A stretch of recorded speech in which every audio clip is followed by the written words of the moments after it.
Welcome back. Got the video going again. We're going to look at a little bit more of a deep dive into interpretations of what we can do after losing the center. So we're going to start sword in the right hand. We're going to be in left tail with the right foot forward. And let's start with the true edge.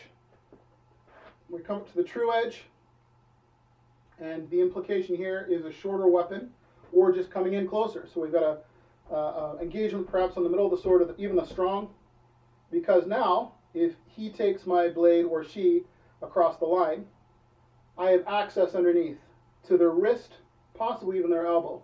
So my left hand is conveniently here, either by my right forearm, my left temple, or my left upper chest, is conveniently here, ready to strike in and grab and then strike and then come back to their weapon and get out. Right? Let's try that a few times. Right foot forward.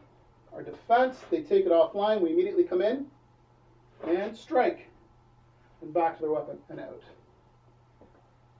And again, increasing front foot and then volta stabile on the defense. And then we're going to come in with the left foot, left hand, right foot, right hand in a traverse. Back step in order to get back onto their blade. Pass back with the right foot.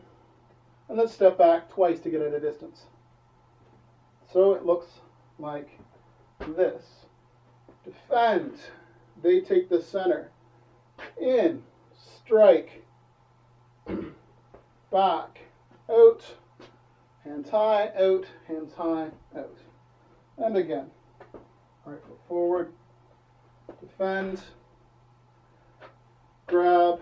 And step with the left foot. Traverse with the right foot. And strike.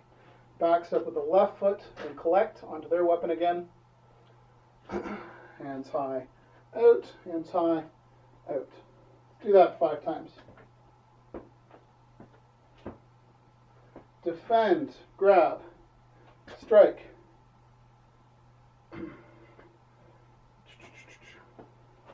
Let's go back. Defend, left foot and left hand, grab, right foot strike. That gets us the mini tuta volta. Hands high out, hands high out. Good. So we're going to use that footwork. The left hand and the left foot's going to come in, and then the right hand and the right foot are going to go together for the follow-on cut. Defend. Left hand, left foot. Right hand, right foot. Back. Out. Out. Now let's do that one 5 times. 1,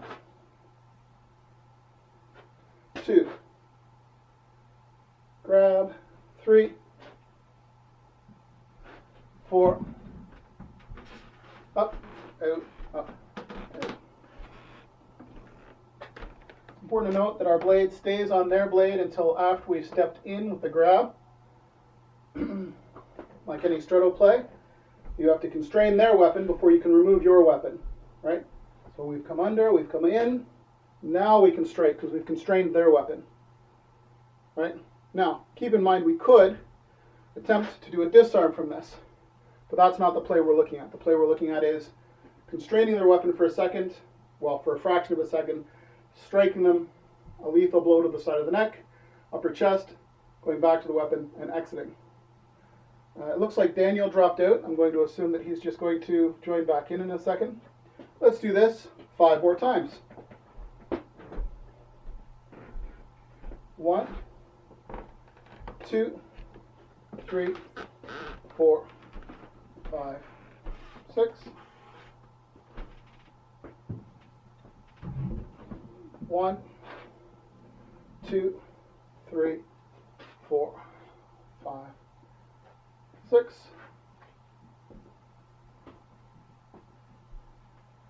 1, 2, 3, 4, 5, 6. 1, 2, 3, 4, 5, 6. 1, 2, 3, 4, 5, 6. Last one.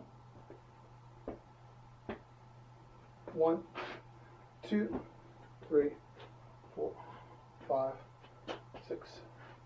Oh, let's do it from false edge. Same thing. Do our false edge deflection. They take the point offline. We're going to pop the true edge up as we come in with the left foot and the left hand. Strike, back, out, out. Let's do this 5 times. False edge, left hand, left foot as our true edge pops up. Strike, out, out. 2 more. False edge, pop up to the true edge as the left hand comes in, out. I messed that up. Let's go back. I was trying to think while drilling. So, left false edge, pops up to true edge, left hand, left foot, and then right foot cut, left foot back, then we come up. Last one. False edge, pops to a true edge as the left hand and left foot comes in, cut, back, out, out. We'll wait for Daniel for a second. He's just coming in. And let's go to sword in the left hand, left foot forward, and defend. And they've taken the point offline. We're going to do a mini tuta volta as they take the point offline. We're coming into that side.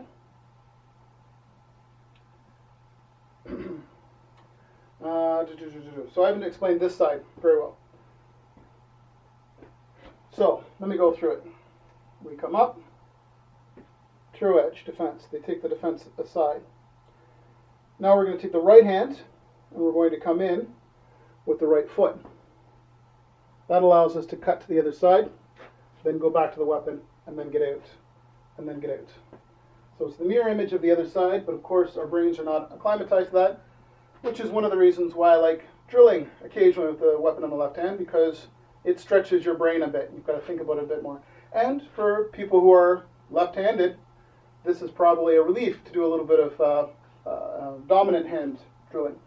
So again, from the sword in the left hand with the left foot forward, we're going to come in, true edge defense, get the right hand up so that it's ready. They take the point offline, which we're going to take with a mini tuta volta. Our right hand and our right foot are going to come in, grab the wrist, which allows us to left foot and cut. So this is a traverse parallel to our right foot. Just to get the distance, we need to cut their wrist, their elbow, their shoulder, their neck, or their temple, right? Whatever your target happens to be. And then from there, we're going to come back to the blade with the mini tuta volta or a back step. Exit, exit. Let's do that 5 times. Left foot forward. So our left hand is going to be at iron gate, and it'll come up. And then as they take the point across, we're going to enter in with the grab and the foot, step and cut, back to the blade, up, out, out. Do that 3 more times. 1, 2. Oh, no, I screwed that up, didn't I? Pardon me, let's restart. I'm watching you guys as well as thinking what to do. That's silly of me. I should just do what needs to be done. So, 1, 2. Now we can step with the left foot and cut. And then back to the weapon. Out, out. Let's do that 5 times. 1, 2, 3, 4. Exit, exit.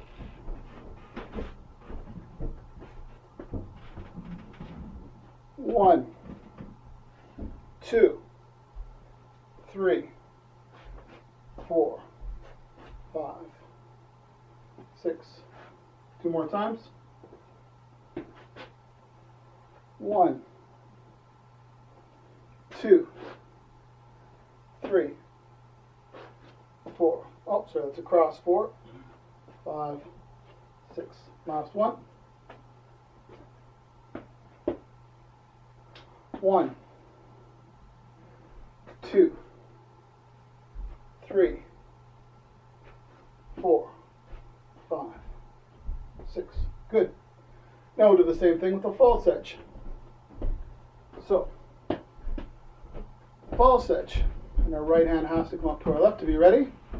As soon as they take the point across the line, we pop up the true edge. So we're coming in with the right hand and the right foot. Cut. Back under the weapon. Exit. Exit. Again, we'll do this 4 more times. False edge defense initially. False edge. They take the point across the line, which pops the weapon up. In. Cross. Back to the weapon. Out. Out. 3 more. False edge. Pop the weapon up. They take the point across. In. Cut. Cross the weapon. Out. Out.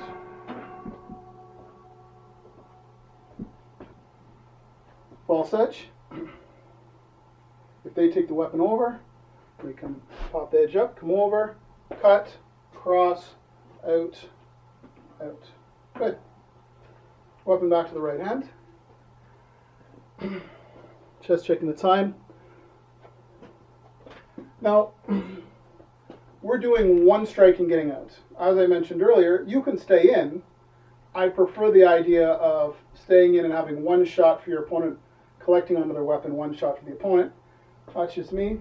You can also come in and do middle key. So for example, just to show you a few examples, we can do our true edge defense. They can come underneath. We can come in, middle key them, cut them, pommel strike them, constrain them, right? Depending on your weapon, you can even half sword, right? In order to have that even better. We can come in. They can take the point across the line, right? I mentioned a disarm. We can come in onto their wrist, hilt, pommel, turn it, and strip the weapon out, and then strike on the way out, or just get out. So we can do a disarm as well. So we've got a middle key, we've got a disarm. We could throw, but that's risky, right? We could come in, they could take the defense across the line, and we could say fine, and we're going to come in, push the elbow, then clothesline throw, then take them down to this side. In my opinion, with somebody with a weapon in their hand, you're asking for them to hit the back of your knee, the back of the leg, right? You could do a disarm and then throw them. That's perfectly fine, right? But those are just all follow-on actions that can be done. And as I mentioned, you can stay in as well. So using this one example of coming in and they take the point offline and you grab and strike, right? And then come back to the weapon and you can strike again. Back to their weapon. Strike again with the false edge perhaps. Back to their weapon. Strike again. Back to their weapon, right? 1 for them, 1 for the weapon, 1 for them, 1 for the weapon, right? You can strike their arm, and then you can strike their blade, and then you can strike their elbow, right? You can take them apart piece by piece. You can also do follow-on actions with thrusts, right? So after they've gained the center and you come across, let's say you strike their blade initially, you can thrust, and then come back to the blade, and then thrust, and then come back to the blade, and then thrust, and then back to the blade, right? Essentially, by coming back to their weapon, either grabbing their weapon and constraining them, or coming back to the weapon, you're gaining an instant for a quick action, right? Now, I do that with a step away from them, because they could be coming back, and then stepping away. So you're circling around away from their dominant hands. So either around their right, if they're right-handed, or around their left, if they're left-handed. But anyway, that's all just layered on top of what we've been doing already. So I'm going to stop the video, take some questions, and then move on to the next section.